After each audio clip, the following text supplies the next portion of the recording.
Halo semua, salam sejahtera Malaysia. Saudara-saudara yang amat dihormati semua. Tuan-tuan dan puan yang amat dihormati semua. Sebelum ini kita mendengar berkaitan dengan kenyataan Datuk Seri Anwar Ibrahim yang mempelawa PAS untuk masuk kerajaan dan menyatakan juga keterbukaan Kerajaan Perpaduan kepimpinan Datuk Seri Anwar Ibrahim untuk menerima PAS masuk Kerajaan Perpaduan. Yang penting ada beberapa syarat yang perlu dipatuhi. Tetapi sudah pasti Kerajaan Perpaduan terbuka untuk menerima PAS. Nah, saudara-saudara, setelah kenyataan Perdana Menteri sedemikian, menimbulkan banyak persepsi, menimbulkan banyak pandangan. Adakah PAS pada masa akan datang akan menyertai Kerajaan Perpaduan? Kalau PAS akan menyertai Kerajaan Perpaduan, tinggallah bersatu dan gerakan di dalam Perikatan Nasional. Nah, persoalan yang seterusnya, kita akan bercakap hari ini tentang bersatu. Saya melihat dalam sebuah tajuk berita yang menyebut bersatu ini hanyalah pak turut. Satu artikel dari Malaysia gini, selagi jadi pak turut PAS, bersatu sukar bentuk kerajaan pusat.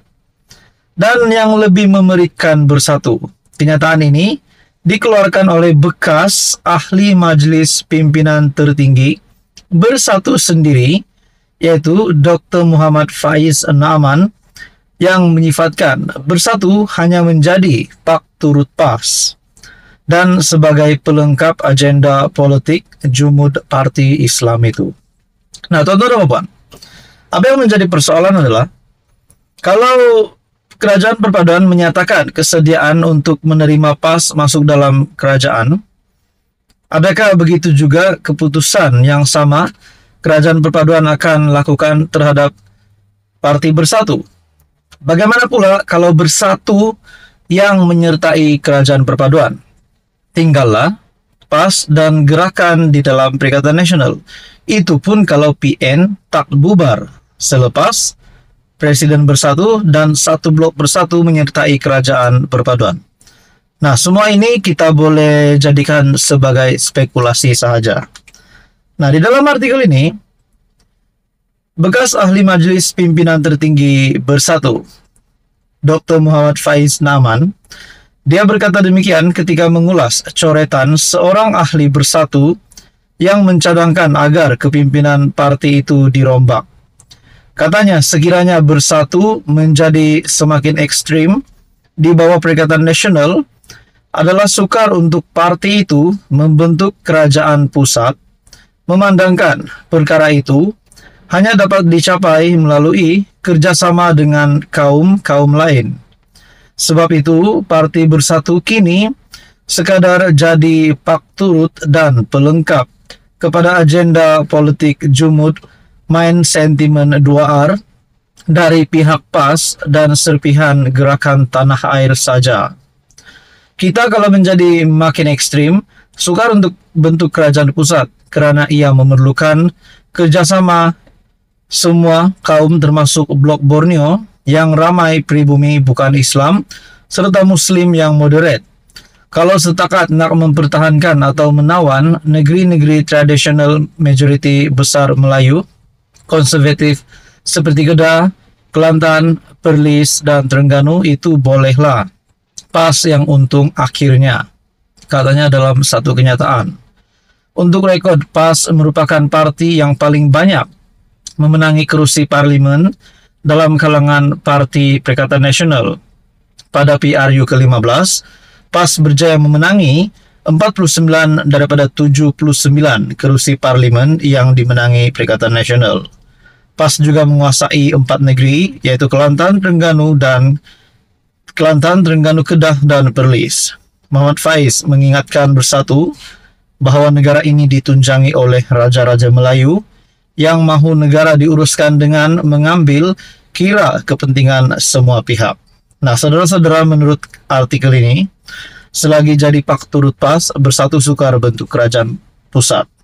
Adakah di sini kita boleh beri cadangan ataupun satu spekulasi Bersatu lah yang patut keluar dari Kerajaan Perpaduan, bukan PAS? Nah, apa pula akan berlaku sekiranya Bersatu Muhyiddin Yassin meletakkan jawatan, membubarkan Bersatu di dalam Perikatan Nasional, dan membawa satu blok Bersatu masuk di dalam Kerajaan Perpaduan? Mungkinkah itu boleh berlaku?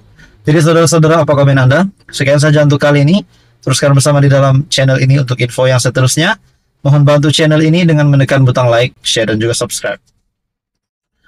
Hai, hello, salam sejahtera Malaysia. Saudara-saudara yang amat dihormati semua, tuan-tuan dan puan. Baru-baru ini kita mendengar satu MP Bersatu, MP Perikatan Nasional, yang menyatakan sokongan terhadap Kerajaan Perpaduan, menyatakan sokongan terhadap Datuk Seri Anwar Ibrahim, yang menjadikan majoriti kini adalah 2/3 sokongan terhadap Anwar Ibrahim. Nah, persoalan yang timbul selepas itu, apa yang berlaku kepada ahli parlimen tersebut, yaitu Iskandar Zulkarnain, ahli parlimen Kuala Kangsar. Nah, saudara-saudara, setelah perkara ini berlaku, Hamzah Zainuddin dalam satu kenyataan berkata, Iskandar Zulkarnain diugut oleh SPRM untuk menyokong Datuk Seri Anwar Ibrahim. Kononnya ada satu surat yang perlu ditandatangani oleh MP Kuala Kangsar tersebut supaya beliau menyokong kerajaan. Kalau tidak, beliau akan dikenakan saya tak pasti, tapi yang penting beliau diugut menurut Hamzah Zainuddin. Tapi saudara-saudara, akhirnya dalam satu ulasan yang perlu didengari oleh ramai orang, terutamanya kepada penyokong Perikatan Nasional, menurut Syahabuddin Husin ataupun syahabuddin.com dalam satu artikel, MP Kuala Kangsar konon diugut. Kenapa Hamzah tak buat laporan polis? Dalam ulasan dari Syahabuddin Husin, Ketua Pembangkang Hamzah Zainuddin mendakwa ahli parlimen Kuala Kangsar, Iskandar Zulkarnain Abdul Khalid, telah diugut untuk memberi sokongan kepada Anwar Ibrahim. Katanya Iskandar Zulkarnain telah diugut sama ada memberi sokongan kepada Anwar atau menghadapi pertuduhan di mahkamah. Adalah dipercayai intimidasi dan ugutan inilah yang digunakan ke atas ahli parlimen Kuala Kangsar bagi mendapat sokongan agar kerajaan Madani kembali memperoleh sokongan 2/3 majoriti di parlimen. Pada 1 Oktober lalu, Iskandar Zulkarnain telah dibawa untuk bertemu dengan seorang pegawai SPRM, pegawai tertinggi SPRM, di sebuah lokasi hotel di Damansara dan diugut. Akan didakwa atas kesalahan rasuah sekiranya enggan menandatangani kenyataan media yang telah pun disediakan lebih awal untuk menyokong kerajaan, ujarnya dalam satu kenyataan. Terdahulu daripada itu, pada 26 September, Hamzah mendakwa Iskandar Zulkarnain telah didatangi oleh seorang taikun perniagaan bergelar Tan Sri yang didakwanya mempunyai hubungan rapat dengan Anwar. Menurut Hamzah, Iskandar Zulkarnain dilihat dalam keadaan tertekan akibat intimidasi yang dikenakan terhadapnya ketika bertemu pengurusi Perikatan Nasional Mahyadin.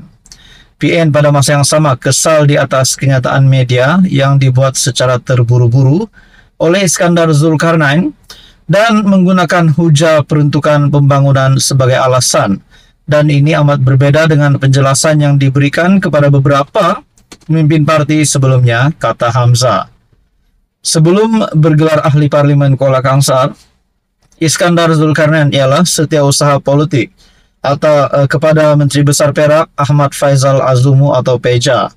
Difahamkan kes yang coba dikaitkan untuk menekan Iskandar Zulkarnain adalah berkaitan beberapa urusan semasa beliau memegang jawatan tersebut.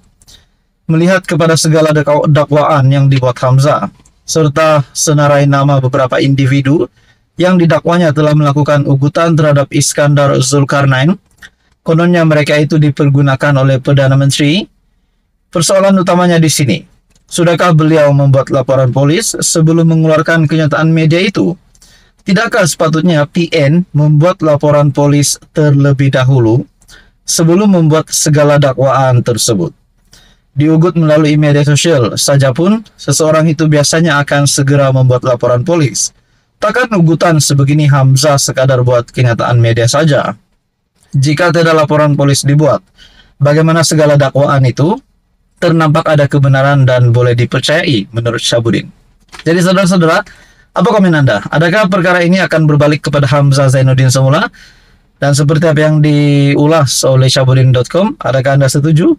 Dan ulasan ini yang bertajuk MP Kuala Kangsar konon diugut, kenapa Hamzah tak buat laporan polis. Sekian saja, teruskan bersama di dalam channel ini untuk info yang seterusnya.